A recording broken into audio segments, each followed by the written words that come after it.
오늘 말씀은 잠언 5장 15절에서 20절까지 말씀입니다. 기본적으로 이 장에서의 의미는 부부 관계에 대한 말이 맞아요. 왜냐하면 이제 지난주에 우리가 뭘 배웠죠? 다른 이방 남자의 아내인 사라라고 하죠. 사라. 낯선 여인의 집에 들어가지 말라라면서 그 어떤 파멸적인 결과를 말하고 있었죠. 그 다음 구절이에요. 그러니까 젊었을 때 너가 취한 너의 아내에게서 즐거움을 찾아라 라는 거거든요. 그러니까 즐거움을 낯선 여인이 아니라 아내에게서 찾아라 라는 말이에요. 근데 사실 성경은 1부터 4계명과 5부터 10계명을 따로 분리하지 않아요. 그러니까 기독교의 신앙은 오직의 신앙이죠. 사실 그런 면 때문에 또 미움을 받기도 하죠. 근데 오직이란 걸 빼면은 기독교가 아니게 되는 거거든요. 그래서 신약에서는 우리를 순결한 신부와 같다. 난잡한 사람이 아니라 순결한 신부와 같이 예수님 우리의 신랑이라고 그러잖아요. 그래서 교회를 순결한 신부와 같이 정결하게 하시고 성령의 역사를 말할 때 그렇게 해서 성령께서 우리를 정결하게 하시고 순결한 신부와 같이 준비시키신다라는 말씀이 있어요. 그런 것처럼 이 수직적인 순결과 수평적인 순결을 분리할 수가 없어요. 그러니까 수평적으로 난잡한데 수직적으로 내가 순결하다 말하는 것은 거짓말이에요. 자, 한번 보겠습니다. 오늘 말씀부터는 이제 아버지가 이제 아들에게 전하는 거죠. 낯선 여인에 대한 이 잠언의 평가는 심판에 근거돼 있어요. 그러니까 여러분들께서 내가 여자면은 남편을 생각하고 내가 남자면 이제 아내를 생각해야 되는 거예요. 그래서 이 아버지는 아들에게 18절에서 말하는 대로 그가 젊을 때 결혼한 아내 안에서 즐거워하라 라고 해요. 낯선 여인이 아니라 아내 안에서 즐거워하라 라고 하는데 아버지는 분명 그 아들이 결혼한 아내와 누릴 수 있는 그 즐거움을 부정하지 않아요. 성경은 하나님께서 주신 그 사람과 내가 누릴 수 있는 그 즐거움을 억제하지 않아요. 누리라 그래요. 누려라. 그리고 우리의 갈증을 해소시키는 그런 샘물과 같다는 표현까지 써요. 아가서만 봐도 사랑의 표현이 적나라해요. 그런 것처럼 성경이 아내와 남편 간의 사랑을 너희 사랑하면 안 돼. 결혼은 악한 거 이렇게 말하지 않아요. 그 안에서의 즐거움을 누리라고 한단 말이죠. 그래서 사랑하는 아내와의 결혼이라는 것은 분명히 특별한 즐거움을 선사한다라고 말하고 있어요. 여기서 한 가지 주의해야 될 점이 뭐냐면은 아버지의 가르침을 들을 때 쾌락의 정도가 기준이 되지 않아요.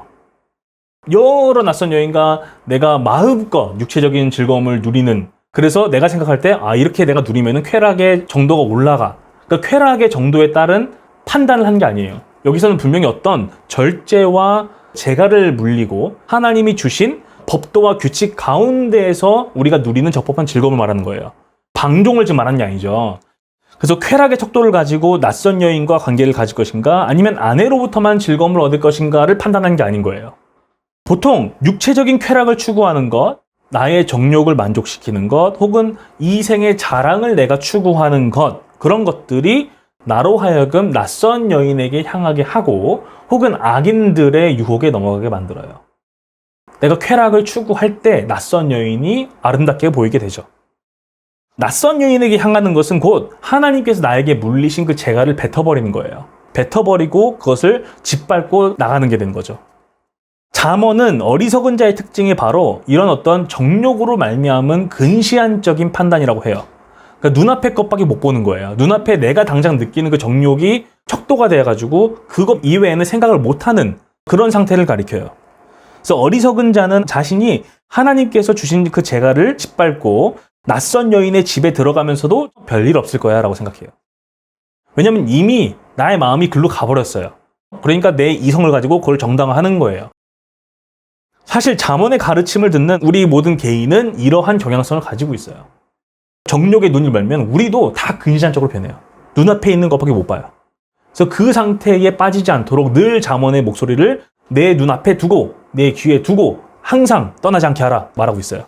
왜냐면 우리가 얼마든지 그렇게 빠지기 때문에. 눈앞에 있는 이익을 위해서 나의 정욕의 만족을 위해서 내 스스로를 그곳에 던져버리는 그런 성향이 있는 거예요. 어리석음이죠. 그러면서 별일 없을 거라고 생각하는 그런 경향이 우리 안에 있는 거예요. 이런 비극적인 어리석음을 우리가 늘 지니고 있음에도 불구하고 잠언의 아버지는 그 지혜의 가르침을 듣고 있는 아들을 가리켜서 지혜로운 자라고 생각을 해요. 그러니까 지혜로운 자라고 판단을 하시고 지혜로운 가르침을 주는 거예요. 그러니까 우리는 본성적으로는 어리석은 자들이에요. 근데 우리가 지혜의 가르침을 청종하고 그것을 듣고 그것에 기반하여서 나의 삶을 내가 개정할 때 아버지는 나를 지혜롭다고 여겨주시는 거예요. 이건 내 안에 있는 무엇이 아니라 그 지혜를 내가 받아들인 그것을 그냥 인정해 주시는 거예요. 지혜롭다고 해주시는 거예요. 단지 우리가 한 것은 그 어리석음의 길이 뭔지를 발견한 것일 뿐이고 지혜가 무엇인지 발견한 것일 뿐이에요. 그것이 나에게서 솟아놓은 샘이 아니란 얘기죠. 하나님으로부터 솟아나온 그 샘을 내가 맛본 것일 뿐인데 값없이 나를 그냥 지혜롭다 여겨주시는 거예요. 이것이 은혜죠. 너무 감격스러운 은혜죠. 우리 모두가 우리 안에 있는 그런 어리석음의 경향성을 알면 알수록 이게 정말 은혜다. 나를 그냥 값없이 그냥 지혜롭다 여겨주시는구나. 말씀을 들어줄 뿐인데 라고 우리가 생각할 수가 있어요. 쾌락에 대해서 생각해보면 쾌락주의적인 사고가 있어요. 쾌락주의. 고대에서부터 계속 있어온 사조입니다. 쾌락주의는 나에게 쾌락을 더 주면은 선이에요. 즐거움을 나에게 더 주면은 선이고 나에게서 쾌락을 앗아가거나 나를 불쾌하게 만들면은 악이 되는 거예요. 그게 쾌락주의적인 사고예요. 근데 이것이 우리 세대에서 멀리 떨어져 있지 않아요. 굉장히 가까이 있어요. 예시를 좀 들어보면은 젊을 때 만난 내 아내 안에서만 즐거움을 누리라. 이 아버지의 가르침을 듣고 쾌락주의적인 사고를 가진 사람은 이렇게 질문할 수 있어요. 왜 내가 그래야 되냐? 쾌락을 더 추구할 수 있는 방법이 많이 있는데 내가 왜 그래야 돼? 왜 그래야만 해? 누가 그걸 정했어? 왜 하나님께서 주신 그 한 사람에게서만 내가 즐거움을 찾아야 되는데? 얼마든지 내가 그렇게 안 할 수 있는데? 문 밖에 나가서 차 끌고 조금만 가면은 나에게 훨씬 더 많은 쾌락을 줄 수 있는 게 많이 있는데? 심지어 요즘엔 컴퓨터만 키우고 어떤 기술적인 것만 사용해도 그것보다 훨씬 더 높은 수준의 도파민을 배출할 수 있는 가능성이 많이 있어요. 근데 내가 왜 그래야 돼? 라고 생각하는 거예요. 이런 사고가 우리에게 영향을 안 줬다라는 보장이 없어요. 왜냐하면 이게 너무 팽배하기 때문에 그런 거예요. 강제적이지 않고 범법을 저지르지 않는 한 가능한 한 많은 쾌락을 누리는 게 왜 잘못이냐라고 말할 수 있는 거예요. 강제적이지 않고 상호적인 동의하에서 이루어지는 쾌락 추구는 무한대로 이루어져도 상관없다라고 여기는 게 쾌락주의적인 사고예요. 그리고 어느 누구도 내가 쾌락을 추구하는 방식에 대해서 나를 비난할 수 없다라고 생각하는 거예요. 물론 나 자신은 빼고예요. 나는 다른 사람들을 비난해요. 모순이 있어요. 이 땅에서의 삶은 짧고 쾌락을 느낄 수 있는 시간도 짧다고 생각하는 거예요. 젊음은 빨리 사라지고 노년은 금방 다가온다고 생각해요. 그래서 젊을 때 최대한 높은 수준의 쾌락을 즐겨야 아깝지 않은 삶이다라고 생각하는 게 쾌락주의적인 사고인데 이런 사고를 우리가 곳곳에서 볼 수가 있어요. 곧 쾌락주의적인 사고체계에서는 나에게 쾌락을 더 많이 주는 것이 선이고 나에게서 쾌락을 가져가는 것이 악이에요. 그래서 이런 사고체계에서는 나의 모든 사고는 내가 쾌락과 즐거움을 더 많이 누릴 수 있는가에 집중이 돼요. 그 질문에 딱 집중이 되는 거예요. 이런 사고체계를 가진 사람들은 자신과 같은 종류의 생각을 가진 사람들과만 관계를 형성할 수 있어요. 왜냐하면은 내가 쾌락을 추구하는 방식에 대해서 비판을 하는 사람과는 섞이기가 힘들기 때문이에요. 그렇기 때문에 어쩔 수가 없이 그렇게 끼리끼리 모일 수밖에 없게 돼요. 또 동시에 쾌락주의를 추구하는 사람들은 세상에 있는 많은 것들이 중요하다고 생각해요. 그러니까 내가 당장에 쾌락을 추구하는 것 이외에 다른 많은 조건들을 중요하게 생각하는 것이 전부 다 내가 쾌락을 더 많이 느끼고 즐거움을 더 많이 느끼기 위함이에요. 제가 설명을 드릴게요. 쾌락주의에서는 단순히 어떤 행위가 얼마나 많은 쾌락을 주는지도 중요하지만 그것도 중요해요. 하지만 다른 요소들도 있어요. 나의 웰빙도 중요해요. 내가 건강해야 돼요. 내가 건강해야 즐거움을 느낄 수 있잖아요. 내 몸이 건강하지 못하게 되면 나는 쾌락을 주는 행위를 이전보다 더 즐길 수가 없어요. 고통 가운데 있죠. 그건 악이죠. 이 사고체계에서는. 그렇기 때문에 너무나 지나친 쾌락을 한 번에 갖는 것은 또 오히려 장기적인 관점에서 봤을 때 내가 가질 수 있는 쾌락의 절대적인 양을 축소시켜요. 마약이 만약에 그 쾌락을 계속해서 보장해주면은 많은 사람들이 할 거예요. 근데 연구가 뭐냐면은 몇 배라고 치면은 몇 배 넘는 그 도파민이 방출이 되면은 그것이 싹 사라졌을 때 우울증이나 심각한 정신질환으로 이어질 수 있다고 해요. 그러니까 하지 않는 거죠. 왜냐하면 내가 누릴 수 있는 쾌락의 절대적인 양을 계산해 보면은 오히려 그게 마이너스이기 때문에. 그렇게 어느 정도는 내가 절제를 할 필요도 있다 생각해요. 나의 건강이 내가 쾌락을 느낄 수 있는 가능성과 직결되기 때문에 그래서 내 건강을 지켜요. 그리고 기술의 적절한 활용도 중요해요. 기술을 내가 적절히 활용해야 즐거움도 느낄 수 있어요. 쾌락을 향상시킬 수 있는 기술을 적절하게 활용할 수 없다면은 나는 나의 목적을 달성할 수가 없죠. 원만한 관계의 형성도 중요해요. 원만한 관계가 있어야 그걸 활용해서 즐거움을 누릴 수 있어요. 나의 관계가 원만하지 않으면 내가 스트레스를 받아요. 즐거움보다는 고통을 받게 되는 거예요. 나에게 쾌락을 주도록 사용될 수 있는 사람들도 사용의 대상이죠. 그렇게 되면 나의 즐거움을 위해서 사람들도 사용이 되는 거죠. 사람들이 나로부터 멀어져서 결론적으로는 내가 쾌락을 느낄 수 있는 조건을 상실해버려요. 그러니까 관계도 중요해요. 재정적인 상태도 중요해요. 요즘에는 또 돈이 없으면 할 수 없잖아요. 내 재정적인 상태가 비참하면은 나는 쾌락을 즐길 수 있는 기본적인 조건들도 못 갖추게 되니까 그 목표를 달성할 수가 없어요. 돈도 많아야 돼요. 내가 속한 국가의 안정적인 상태도 중요해요. 내가 속한 국가가 전쟁 가운데 있거나 재정적인 결핍 가운데 있으면 당연히 내가 쾌락이나 즐거움을 느낄 수가 없어요. 나와 가까이 있는 사람들과의 관계도 중요해요. 왜냐면은 가까이 있는 사람들과의 관계가 무너지면은 내가 스트레스를 받아요. 나와 가까이 있는 사람들이 부모, 형제, 자매, 배우자, 자식들, 친구들 등등이 아프다면은 나는 스트레스를 받아요. 그건 나에게 즐거움을 뺏어가는 거예요. 그들과의 관계가 무너져도 내가 스트레스를 받아요. 그들이 어려움 가운데 처해 있으면 스트레스를 받아요. 이 모든 요소들은 내가 누릴 수 있는 쾌락을 심각하게 감소시키는 요인으로 작동하게 돼요. 그러니까 내가 스트레스를 받는 것은 악이에요. 즐거움을 느낄 수가 없는 거죠. 이 모든 것이 결국에는 내가 쾌락과 즐거움을 얼마나 더 많이 누릴 수 있는지에 대한 여부로 다 치환돼 버리는 거기 때문인 거예요.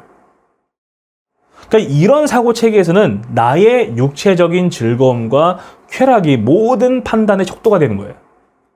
그러니까 우리가 의식적으로는 그렇게 생각 안 할 수도 있거든요.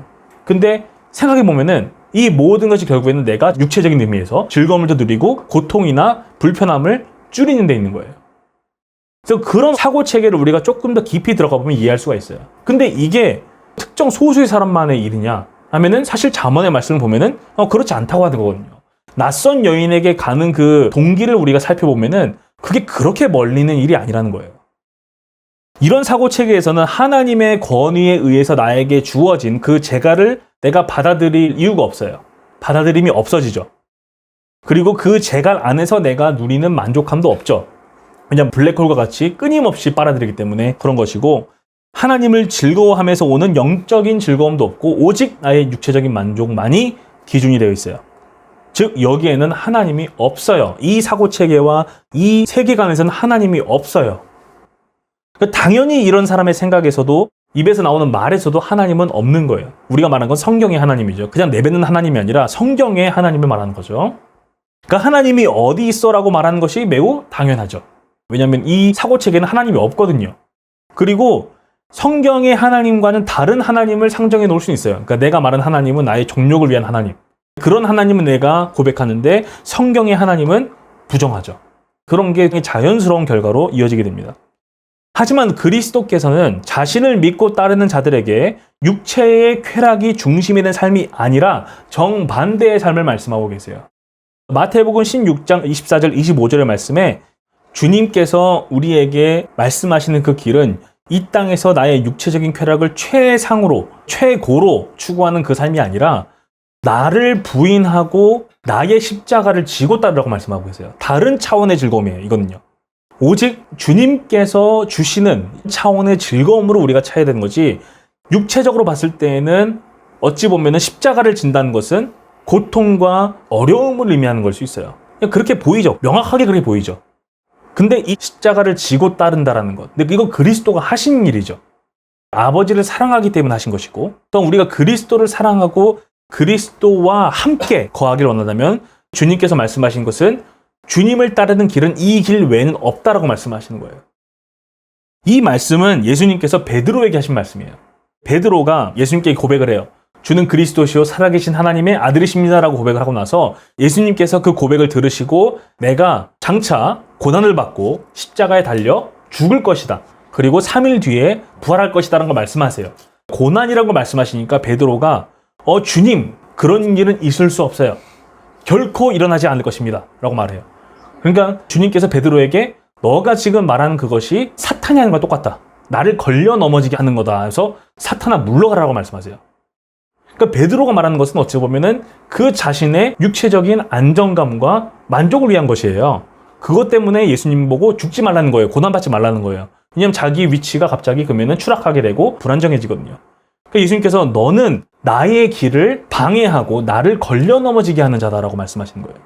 전혀 다른 길이에요. 이 말씀을 하시고 나서 이 24, 25절 말씀하신 거예요. 나를 따라오려거든 자기를 부인하고 자기 십자가를 지고 따라와야 된다 말씀하시는 거예요. 그래야만 주님을 걸려 넘어지게 하는 것이 아니라 주님을 따르는 사람이 될 수 있다 말씀하시는 거예요. 15절에 나오는 아버지의 가르침을 보겠습니다. 이렇게 돼 있어요. 너는 내 우물에서 물을 마시며 내 샘에서 흐르는 물을 마시라. 우물과 샘이 나와요. 내 우물에서 미보레카라고 해서 아내를 가리켜서 좀 더 넓게 말하면 배우자를 가리켜서 건조하고 척박한 가나안에서 빗물을 저장한 물을 얻을 수 있는 그런 수원이라고 할까요? 그래서 굉장히 소중한 거죠. 척박한 그 땅 가운데 있는 우물을 생각하시면 돼요. 이 물 웅덩이는 일반적으로 암석 지반 위에 수미터의 깊이로 파 내려간 불룩한 모양의 구덩이라고 이제 설명을 해요. 그리고 내 샘에서 흐르는 물이라는 표현이 있어요. 시적인 표현인데 지하에서 흐르는 물은 샘을 신선하게 하고 우물에 고인 물보다 나은 물을 제공한다. 그리고 이것을 마신다라고 할 때에는 즉 사랑을 통해서 해소되는 갈증을 위한 신선하고 맑은 상쾌함이라는 이미지를 제공한다라고 해설하고 있습니다. 그다음 머피라는 구약학자는 이렇게 말을 해요. 신선한 물 근원들이라는 것은 아가서 4장에서 나온 것처럼 상대방에게 성적인 기쁨과 만족을 주는 여인에 대한 상징들이다라고 해요. 그래서 아내가 만족을 주는 여인인 거예요. 그런 까닭에 15절에서는 자기 자신의 근원에서 물을 마시라고 명한다라고 해요.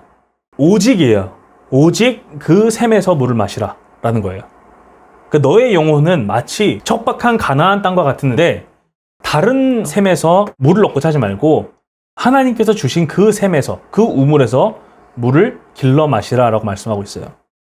그래서 분명 하나님께서는 결혼이라는 제도를 통해서 우리가 갖고 있는 갈증을 해소할 수 있도록 하셨어요.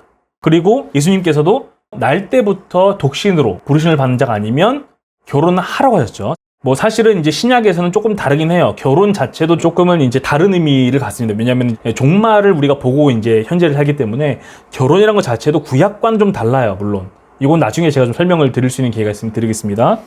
어쨌든 간에 오늘 본문에서 아버지는 결혼을 폄하하지 않아요. 그리고 그 안에서 누리는 즐거움도 폄하하지 않아요. 사람들은 자기가 결혼한 배우자의 어떤 고귀함에 대해서 시간이 가면 갈수록 망각하는 경향을 가질 수 있어요. 그냥 익숙해지니까 망각할 수 있어요. 소중함이나 고귀함에 대해서.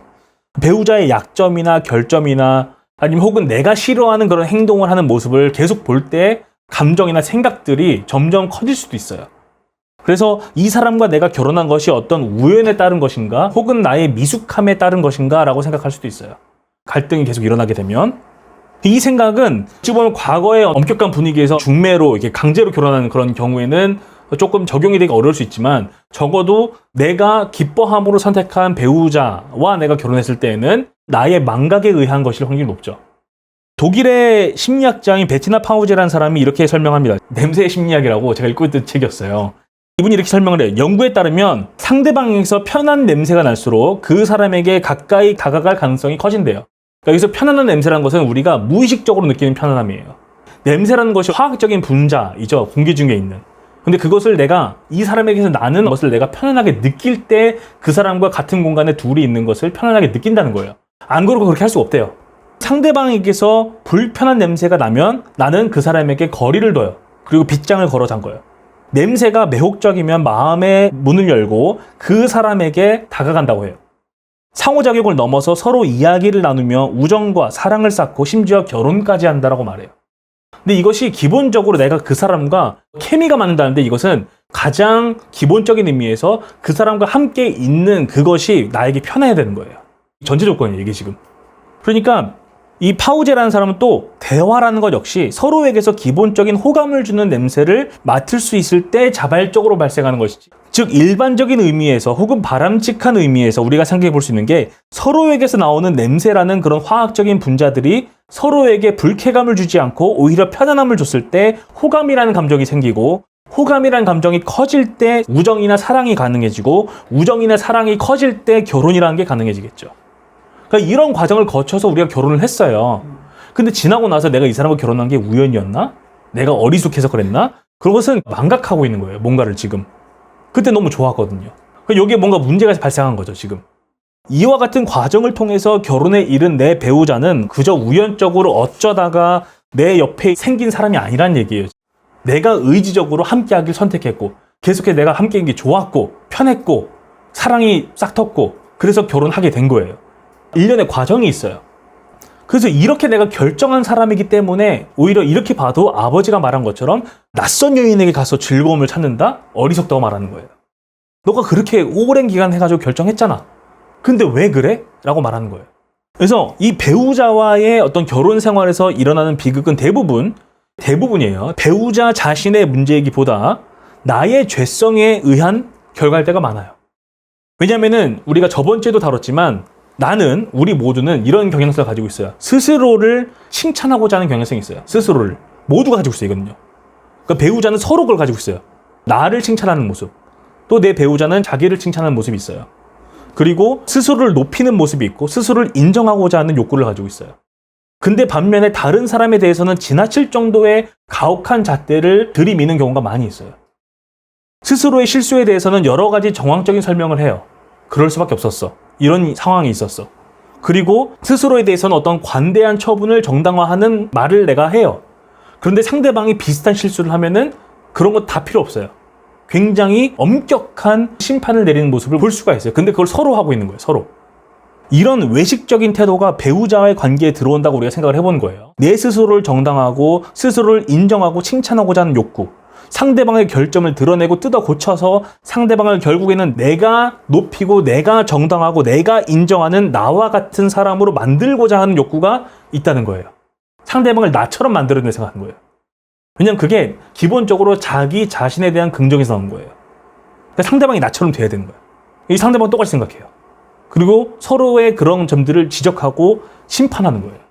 그것이 평행선으로 쭉 간다 생각해보세요. 점점 멀어지게 되는 거예요. 점점. 그래서 이런 관계에 급이 가지 않는다는 것은 새빨간 거짓말에 불과하죠.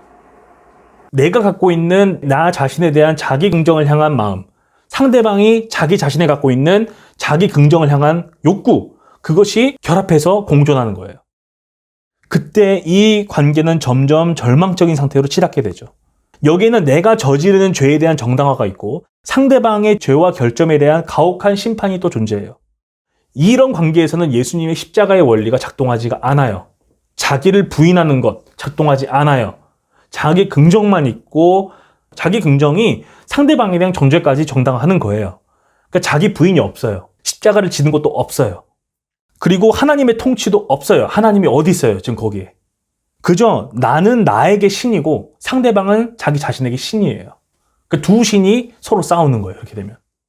이런 맥락에서 많은 죄가 생산이 돼요. 그 관계에서. 너무나 많은 죄가 생산이 되고 그 죄를 긍정하면서 뿌리를 막 내려요. 그러면서 그 관계를 오염시키고 파괴시키는 거예요. 영혼을 갉아먹고 잠식시켜버리고 그렇게 되는 겁니다. 그래서 오늘 본문에서 말씀하는 아버지의 가르침은 이런 관계가 아니에요.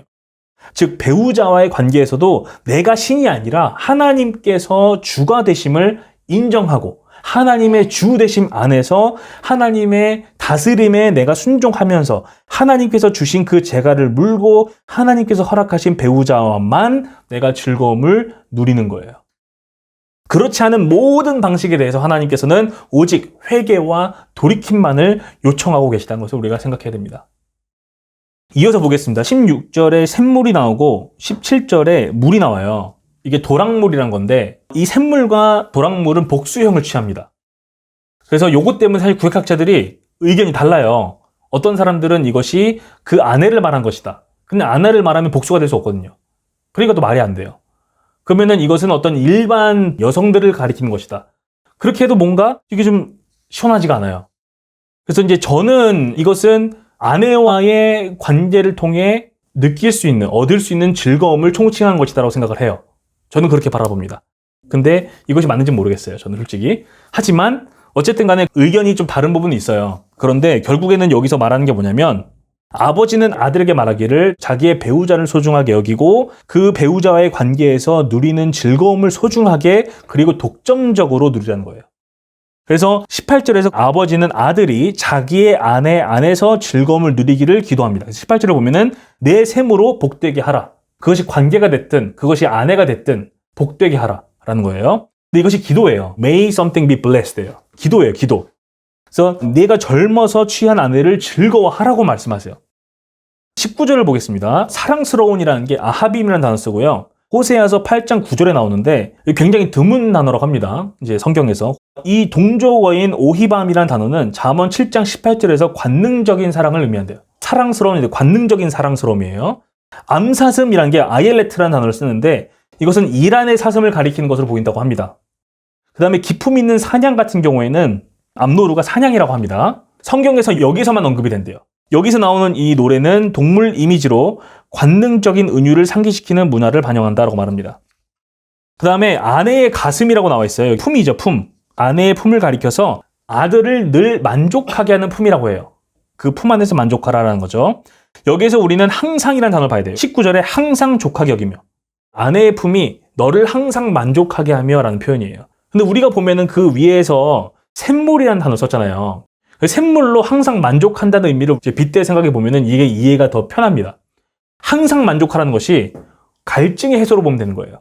그러니까 내가 갈증을 느낄 때 그 샘물에 가서 물을 길러 마실 수 있듯이 그 배우자가 너를 항상 만족하게 한다.